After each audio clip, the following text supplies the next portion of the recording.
এই যে অলিম্পিক খেলা চালু হয়েছে, ভারতবর্ষ এখনো অবধি একটা গোল্ড মেডেল পায়নি। কেন পায়নি? আমার মতো প্লেয়ার নেই জন্য পায়নি। আমার মতো প্লেয়ার নেই জন্য পায়নি। আমি ছোটোতে খুব ছুটতাম, মোটামুটি স্কুলের প্রত্যেকটা খেলাতে প্রথম স্থান অধিকার করতাম, কিন্তু ওরা আমাকে সব কিছুতেই ডিসকোয়ালিফাই করে দিত। এই জন্য ওদের লস। আজকে ভারত আমার রূপে একটা রত্ন হারিয়েছে। স্কুলের খেলায় আমি 100 মিটার দৌড়ে সবসময় প্রথম হতাম, সবসময় প্রথম হতাম, কিন্তু নিন্দুকেরা কী করতো? আমাকে ডিসকোয়ালিফাই করে দিত।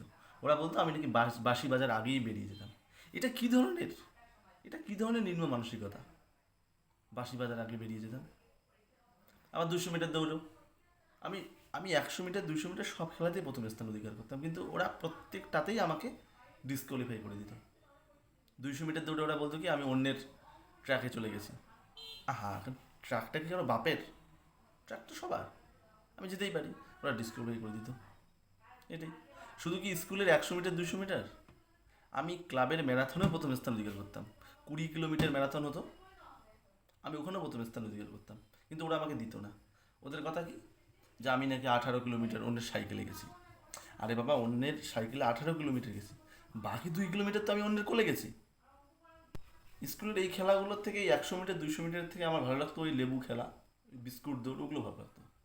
আলটিমেটলি ওখানে কিছু না হলেও বিস্কুটটা তো পাওয়া যেত, বা লেবুটা তো পাওয়া যেত।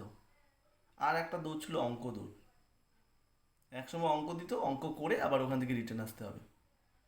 আমি একবার অঙ্ক করতে গেছি, দেখছি অঙ্ক কোনোভাবেই মিলছে না। আমি আর ফিরে আসিনি, ওদিকে বেরিয়ে চলে গেছি।